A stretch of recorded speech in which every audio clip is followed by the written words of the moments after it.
Becoming a mom changes everything, but you shouldn't let it erase you. Welcome to the Single Mom Glow Up, the podcast where we're spilling all the tea on single motherhood, self-care, and dating. I'm Bree, your host and fellow single mom, navigating life, love, and everything in between. Wherever you are on your single mom journey, this is the place where you'll find real stories, honest advice, and a community that just gets it. So grab your favorite drink, get comfy, and let's dive into some juicy conversations that will inspire, empower, and keep it all the way real. Let's get into it today. So, in case you didn't read the title because you were just so excited to listen to the podcast, I get it. Today we're talking about the importance of rediscovering your identity outside of motherhood, right? It in those oh gosh, it's different for everyone, right? But recent studies are showing that for the first 2 years postpartum, like your life belongs to your child. And that is a necessary transition. It is initiation into motherhood. But at a certain point, you are meant to come out of it. You are meant to make your way back to the person that you are and the person that you are as a mother, right? And a lot of times we get stuck in being a mother 24/7. And that takes a toll. It definitely takes a toll. So that's what we're going to be talking about today. And this one's near and dear to my heart because I didn't realize, right? If you're listening, maybe you're just like, oh, I'm not quite. I didn't realize how big of a key it was to differentiate myself as a mother versus differentiate myself as a person until I was sobbing to my grandmother on the phone. And she was like, what? I can't remember exactly how she asked it, but she was like, what have you done? No, she said, what do you have in your life right now that brings you joy that's just for you? And it made me cry harder because I couldn't think of an answer. The answer was nothing. My life belonged to my daughter and my son, 100%. And any time that I did have to myself which back then I really didn't have any time to myself, but any time that I did have to myself was spent lamenting about being a single mom, about life not turning out the way that I thought it was, wallowing in shame, wallowing in, I guess, self-hate.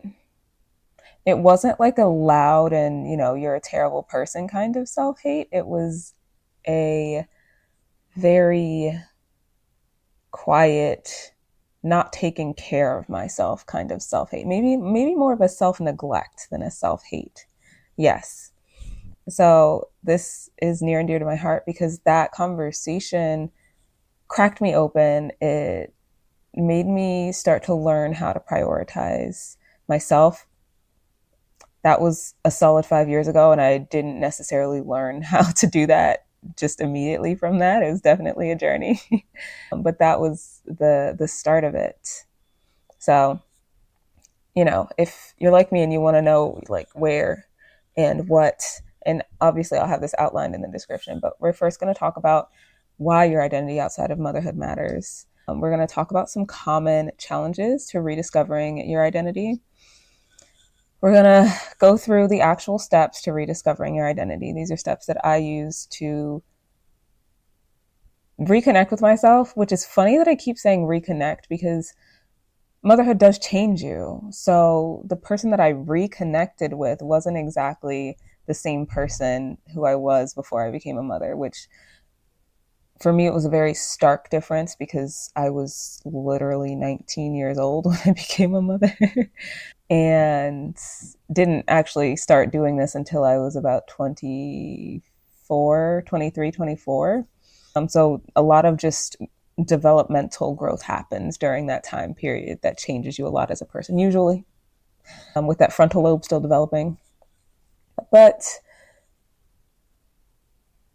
Yeah. So that being said, we'll go into what your rediscovered identity looks like in everyday life so that you can have a picture of what your goal will be, not to say, oh, I want to rediscover my identity and then not know what that's going to look like. Like, no, you're going to know what it looks like and to know if maybe you're already on this path, whether you're on the right track. Okay. So let's get right into it because if you've been listening to the other episodes, I get off topic, hence why I have an outline in the first place. So if you see me looking down, I am reading from my outline that I wrote. Okay, so motherhood is only one part of who you are. It's beautiful, it is significant, but it is not all of who you are. You are not just a mother, you are so much more.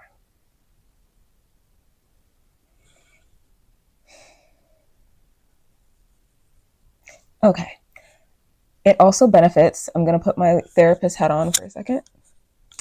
It benefits your mental health. Okay. I did experience postpartum depression and postpartum anxiety. It benefits your mental health to have an identity outside of your motherhood, right? No, I remember. There was recently I saw someone on one of my threads who was saying how her oldest is moving out, or her young only. The last of her children is moving out, and she has no idea what she's going to do and how she's dreading it. As a single mom, she's dreading her kids not being around, going off to college, and not it just being her. And it's like, well, yeah, of course you dread it. You spent the last 18 years ignoring yourself, right?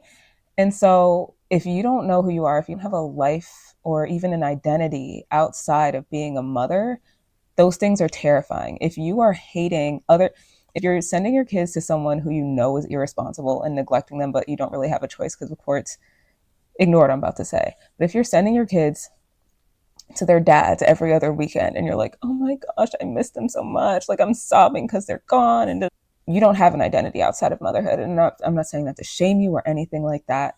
I'm saying it because it's true. Like if you had an identity outside of motherhood, you would be able to just let go for those 2 nights and be like, oh my gosh, I have time to do all the things that I want to do. But if your life revolves around your kids, even though it doesn't need to revolve around your kids, that's an indicator that your identity outside of your motherhood matters. Right there also shows you the benefit to your mental health, right? If you have an identity outside of motherhood, when your kids are gone, some people have 50-50, some people have whatever the 2 week, I'm not a math girly, whatever the 2 weekend, a month thing is. If you're like me, you don't have any of that. But if you're also like me, a few years ago they would go stay with a parent out of state for a few weeks, maybe a month. And that is like, oh my gosh, what do I do for a month? And I've experienced both, right? I've experienced not having an identity outside of motherhood where I'm, oh my gosh, this has been the worst 3 weeks of my life. I'm moping around, I'm crying all the time. I'm just like depressed without them there because it's like, what is my purpose outside of providing for them and being there anymore? But the more recent times that they have gone for a few weeks to a month, I'm like, now sending them off, you know, of course it's going to be a little bit sad, but just once they're there and they're safe, I'm like, yo, like I'm me. I'm free to just be me. I actually feel like that a little bit when they go to school now. They weren't school age when it was going on. They always had my son. But that freedom to be yourself, if you don't have a self to be, then it doesn't feel like freedom. But when you have a self to be and you have that space from your kids, it's just like so much excitement. And I want that for you if you want it for yourself. Modeling for your children. This is a big thing. I talk about this a lot because there's this extra pressure on single moms to be perfect, but perfect is different to everyone. And there's nothing that you can necessarily do to be perfect. One, as a mother in general, but two, if someone is hating on you for being a single mom, there's nothing that you could say or do that's going to change their mind because they're not really hating on you specifically, or even single moms as a thing. They're most likely hating on a specific person in their life. Anyway, who you need to be thinking of and who you are thinking of. I know you're thinking of them, but maybe a bit of a mindset shift for some, if not all of you, is modeling for your kids.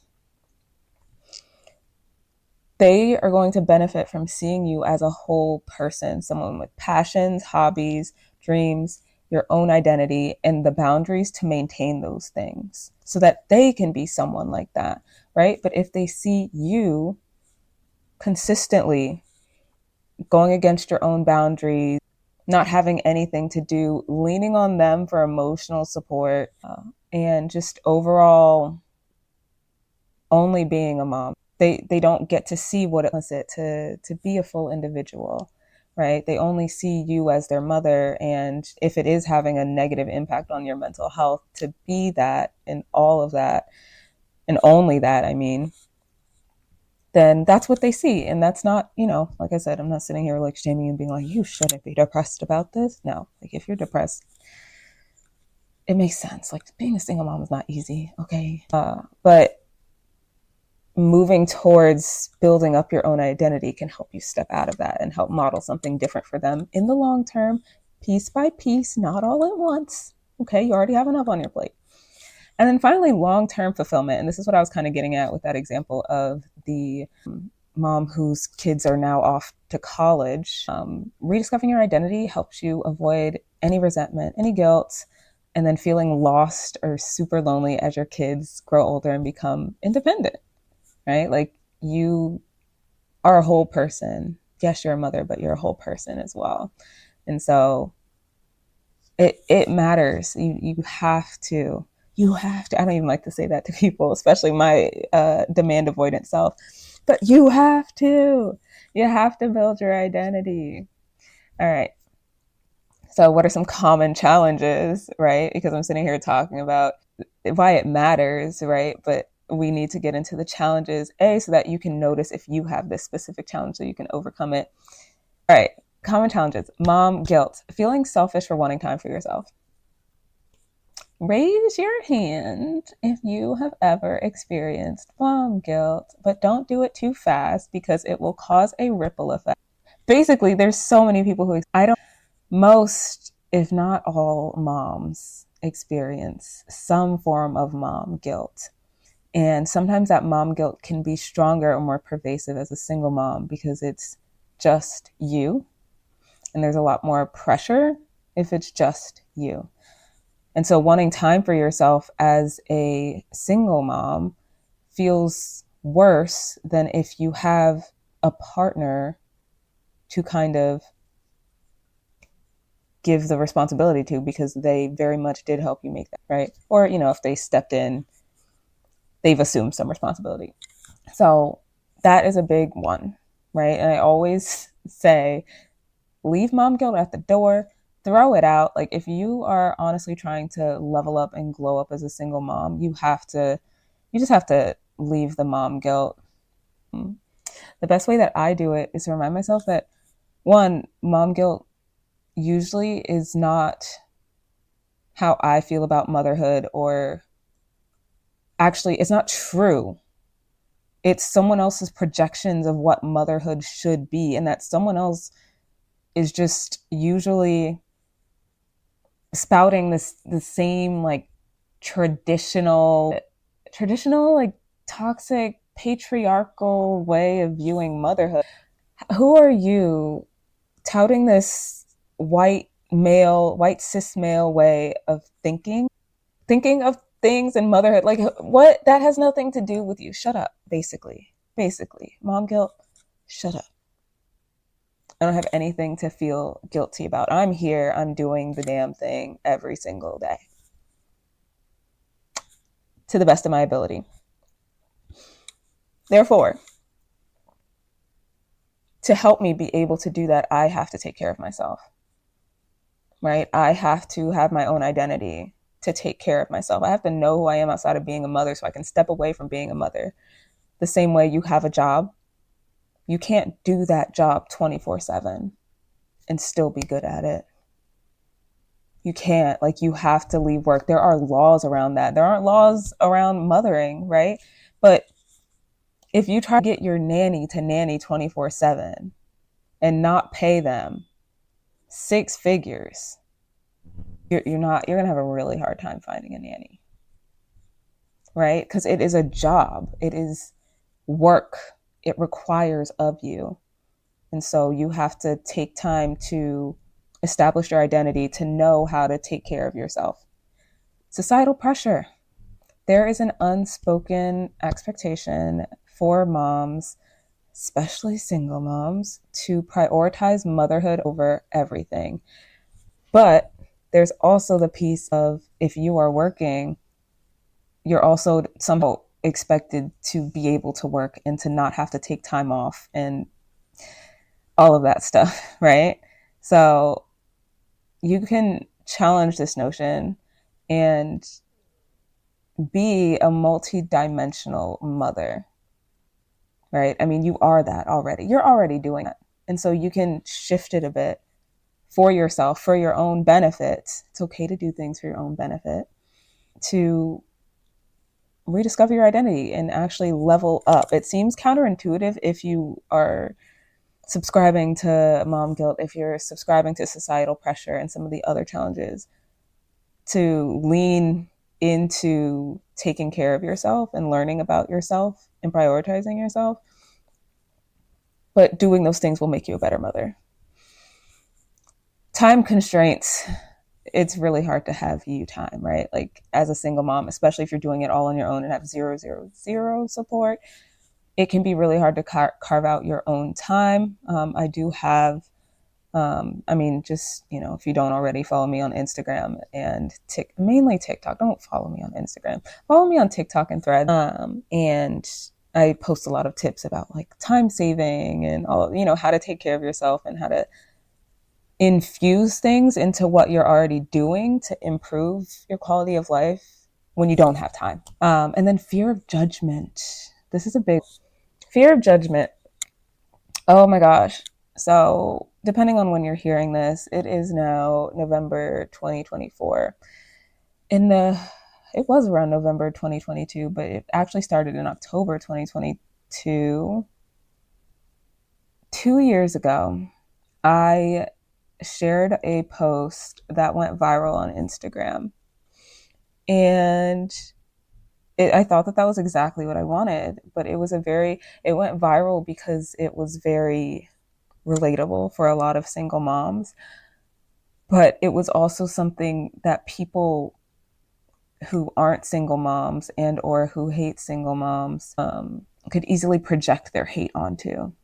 And so I think I got 2 million views.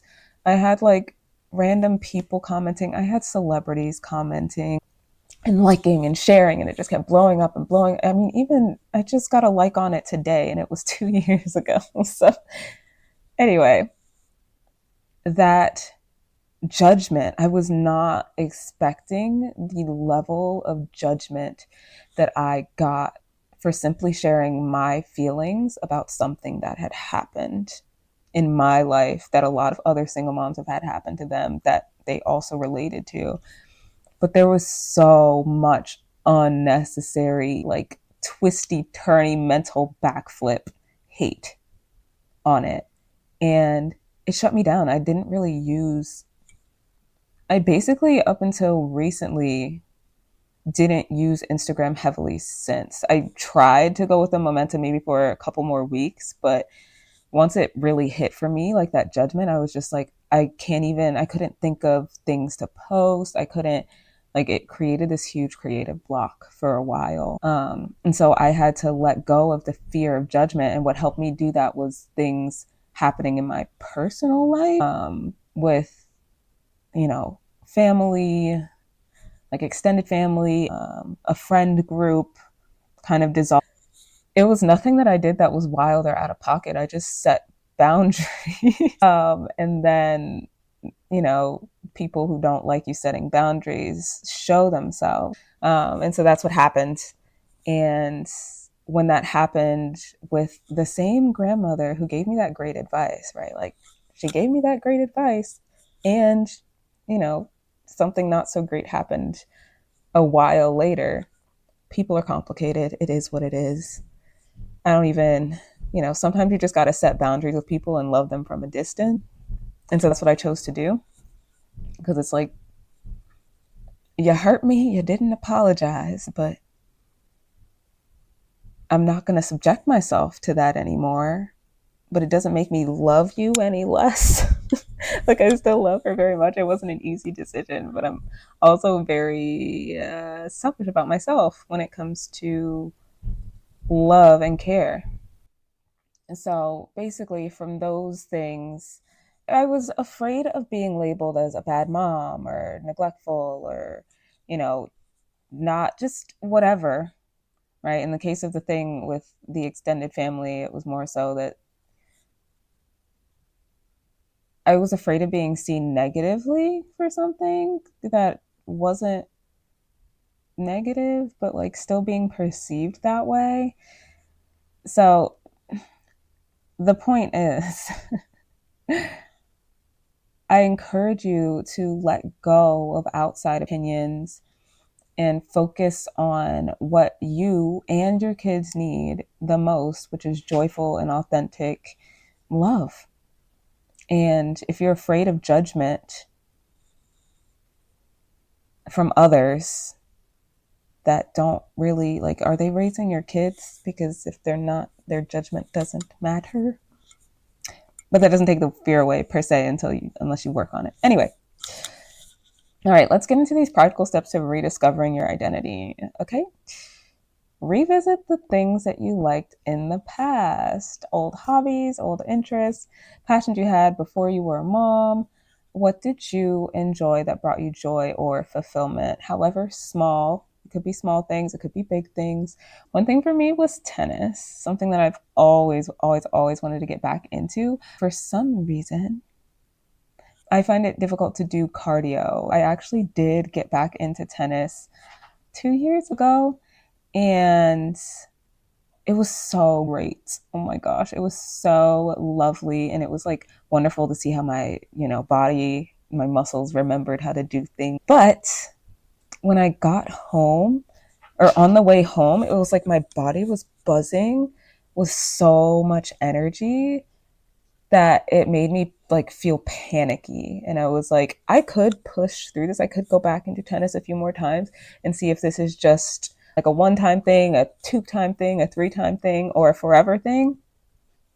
But I didn't, because I didn't have the bandwidth to. That was a time where I was working from home as a therapist, and the kids were home all summer, and my partner at the time was working long hours, and I was at home with two kids and a puppy all day because they weren't in camp or anything like that.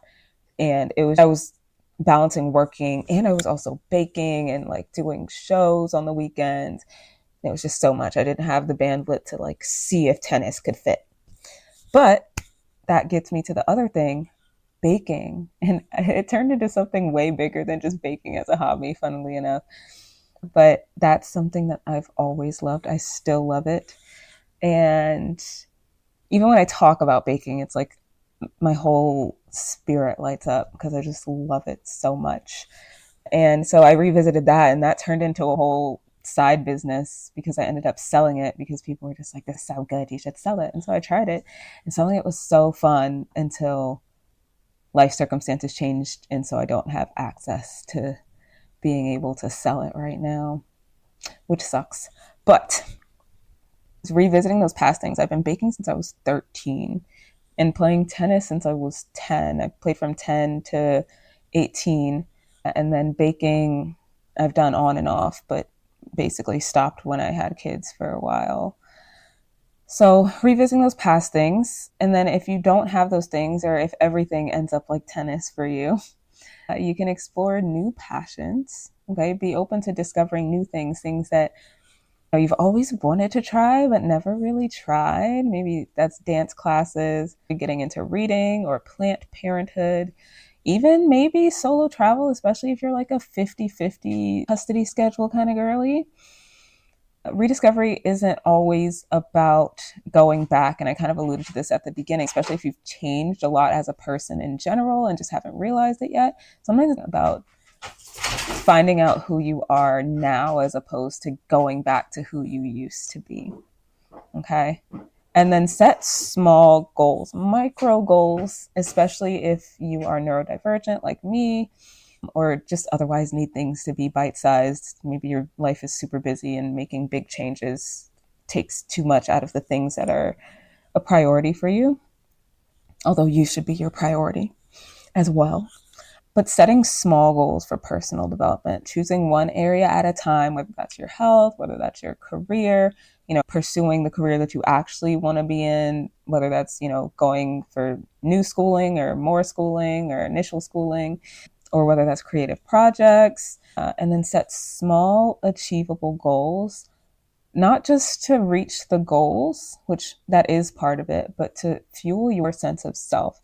So you want to make sure that the goals are small enough that you reach them, and not that they're so big that you can't reach them, because that's only going to discourage you further. That's going to make your confidence take a hit.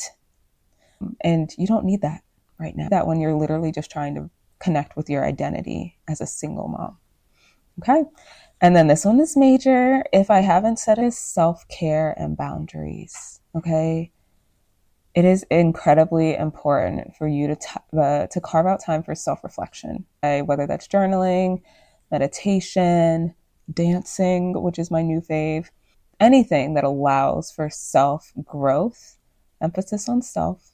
But it is incredibly important to carve out time for that, especially with your identity. Like, how are you going to rediscover yourself if you're not spending time with yourself? I'll put it this way. If you're dating someone, how are you going to get to know them if you don't get to know them? Like, you have to spend time with them. You have to observe them. You have to do things with them. It's the same thing with getting to know yourself and with getting to know your identity now outside of motherhood. You have to spend time with yourself. If you don't like me saying that, that means you don't like yourself. That I used to also not like myself, but it just means it's going to be a little bit harder for you. I would encourage you to figure out what parts of yourself that you like, work with those, and then figure out what parts of yourself you don't like and work with those, and work on either liking them, changing them, depending on what they are. But I would work on liking them more so than changing them. And then finally, connect with like-minded communities. Okay, finding single mom communities, following me on TikTok, following me on Threads, especially if you're looking for a community, follow me on Threads. And then any other women focused groups or local groups, there's this amazing Facebook group that I've been in the entire single mom journey, but it's local to my area. I'm in the DMV, and it's for DMV single moms, and it is just wonderful. And so if you can find your version of that in your area, or even create a version of that if it doesn't exist in your area, it is a game changer. Sure, if you create something like that on Facebook, it might take a few years to get to the level of the one that I'm in, but it'll be worth it. And you'll be a single mom in some capacity. Maybe you'll grow into like a solo mom, or a co-parenting mom, or a blended family, whatever. But it'll still grow in that time. But the goal in that is to feel supported, to exchange ideas and gain inspiration with people who get it, right? How many times have you shouted into the internet abyss, or seen other single moms shout into the internet abyss about single motherhood? And the people who respond aren't single moms, and they're just hating. And you're, wow, you don't even get it. Like, why are you hating?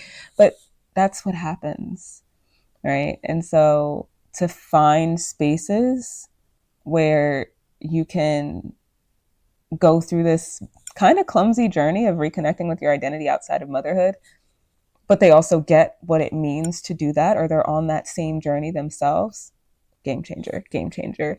I actually also have a text membership. Well, I'll talk about that a bit more at the end. So you start doing those steps. You revisit your past interests and see what still works for you. You explore new passions, and what's the expression? You fill it out. You've got some of these hobbies and got some of these hobbies and interests. Some are old, some are new. And then you set small goals for personal development. Right, like with the tennis thing, right? I think what made me take so long to get started with it, despite wanting to do it basically the whole time I was a mother, I told myself, okay, if I do tennis, then I'm going to have to sign up for like lessons or some type of team. That's a commitment. That's like at least a weekly commitment. I didn't have that, right? I told myself, oh, maybe I could play here or there with like some of my old tennis buddies. And then I was like, well, I don't know their schedule. So, I kind of did that thing, right? And setting those small goals. So I just set a goal to just go see. And so the place that I had like this tennis assessment. They go by I'm not going to talk about that tennis jargon. And so I was just like, let me just go see, and I'll just sit on it for a while. And I did that. And, ultimately I chose not to move forward with it. But that was a small goal. That was something I could do that was small, that allowed me to do it, which built my confidence, right? Even though it didn't work out, my confidence was still built. I'm like, I was so glad that I did that for myself, even if it didn't go how I thought it would or how I wanted it to. Okay. And then practicing self-care and boundaries. I talked about the self-care piece. I didn't talk about the boundaries, but that's a big piece too. Knowing when to say no, knowing how to say no, knowing when to say, can I get back to you on that? Because you don't know if you want to say yes or no. That was a game changer for me. In fact, I need to use it today. And then finally, connecting with like-minded communities. So if you start doing those things, here's how you know that you will have started or, been connecting with your identity in everyday life. One, you're going to feel more confidence and you're going to feel more resilience, right? When you know who you are, you're more grounded, you're more confident, you're more secure, and it's easier to bounce back from a setback. I remember those early single motherhood setbacks. Oh my gosh. And things hurt, and they would hurt for days. Or if they didn't hurt for days, like take them out on the people around me, which wasn't fair to them because it's not their fault that my kid's dad was not being good to them. It's like to me as a mother of his children, who he created the children with. Anyway, so you'll have more confidence and resilience, right? You'll have improved relationships. Okay. There can be a bit of codependency. I'm saying this very gently if you can't see my face.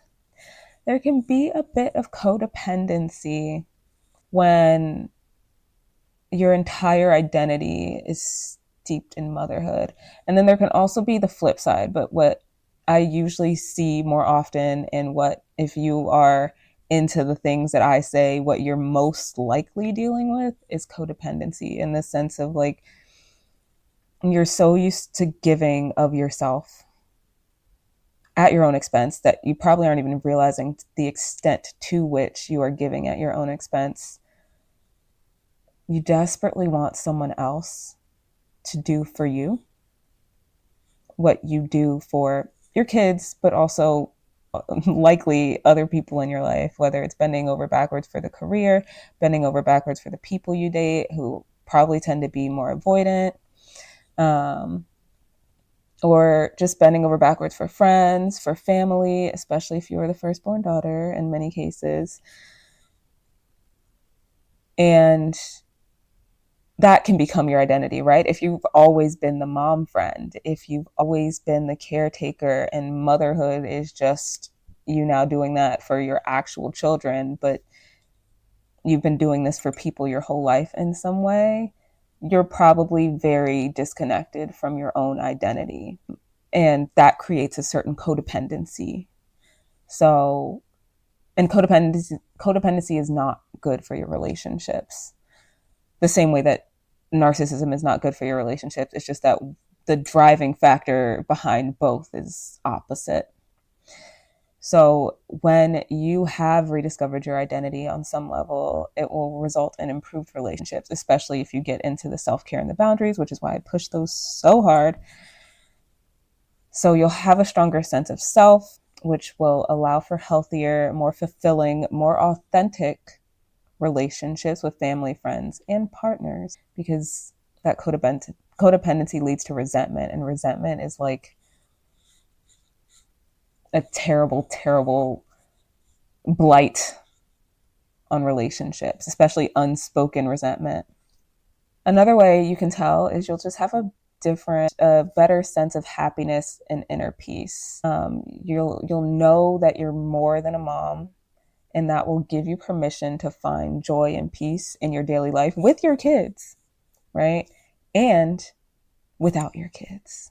Because one day you will be without your kids on some level, whether it's, they may move across the country or across the world. I don't, but like if that's what they want, and that's where life takes them, then it's there with your kids. Okay? They will thrive when they see you thriving, when they see you happy, and you're being your authentic self. Your kids will thrive. How many times your kids pick up on your energy, whether or not you even believe in energy, which if you're here, you probably do. Your kids will pick up on your energy. If your energy is over giving and you're a bit of a martyr or something like that, super codependent, your kids will pick up on. They'll either mirror that or it will repel and repulse them so deeply that they will grow into the opposite. What is the opposite of codependent? It's usually something more on the narcissistic side of things. Not narcissistic as a personality disorder, narcissistic as a personality trait. And so if you don't want your kids to either be going through what you're through and model the behavior of not having an identity and being the caretaker person all the time, or to go on the other side of things and to be a narcissist. Like I said, not personality disorder, but creates and become the kind of person that you want your kids to be, which will be happy, fulfilled, and authentic as you rediscover your identity. Okay. All right. Closing thoughts. First of all, thank you for being here, for listening, etc. And I just want to, one, before I get into my encouragement, because I'm heavy on the encouragement, I'm heavy on the love. But before that, I want to say it's super important. Just like I said, I don't be bossing people around, but if there's one thing if you're watching the video, I'm getting like physically uncomfortable trying to contain this.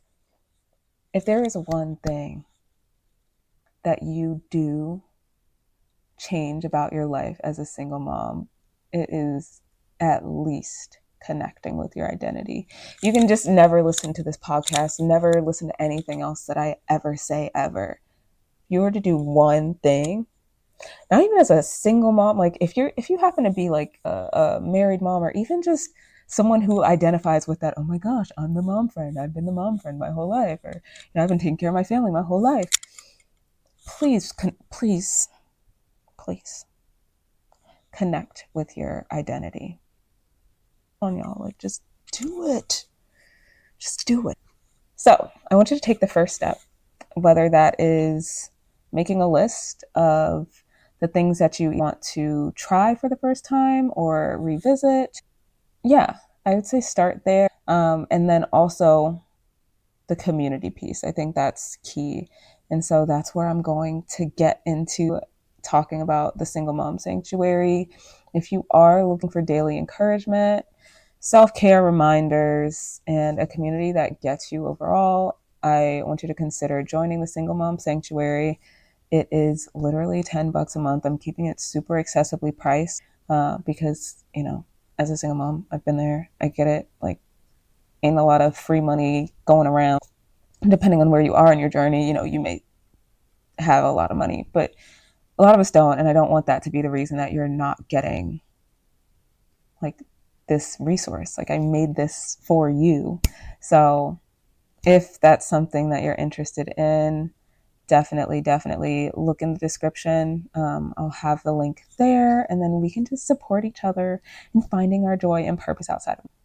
It's my way of pouring into you everything that one I wish I had poured into me. But more than that, I have a friend who didn't necessarily make it on her single motherhood journey. That's a story for another day. But because she didn't make it, I have all this love and grief. It's grief, but grief is just a love that you are unable to give, right? And so it's just been rattling around in my body for years. And so I pour that into the text messages as well. Just the outpouring of love and the things that me with, but like the love that I have to give that I can't give to her anymore. So that all goes into those texts too. They're super loving.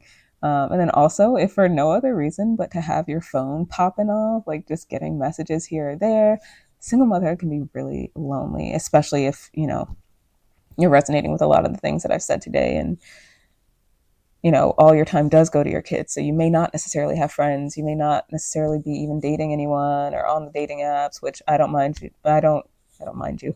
I don't, I forgot the expression. I get it. Is what I'm trying to say. So definitely, if that resonates and you're like, dang, I am kind of lonely, sign up. And there's nothing wrong with that loneliness. I have experienced that loneliness many times on my journey. So, the resource is there. Why not use it? And why not use it as a step towards rediscovering your identity as well? And taking care of yourself because you deserve it. Like, if you don't deserve $10 a month, I think you deserve $10 a month.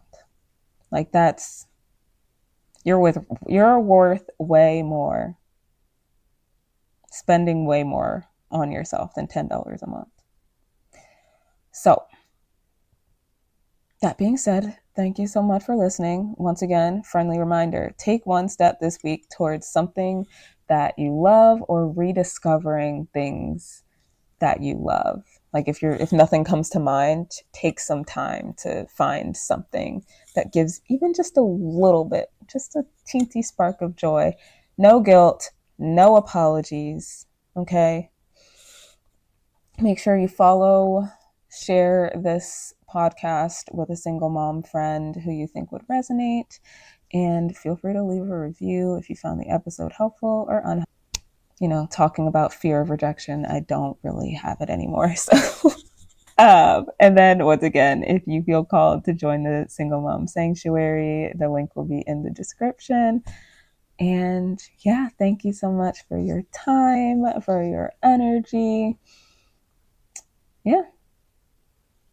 See you in the next episode.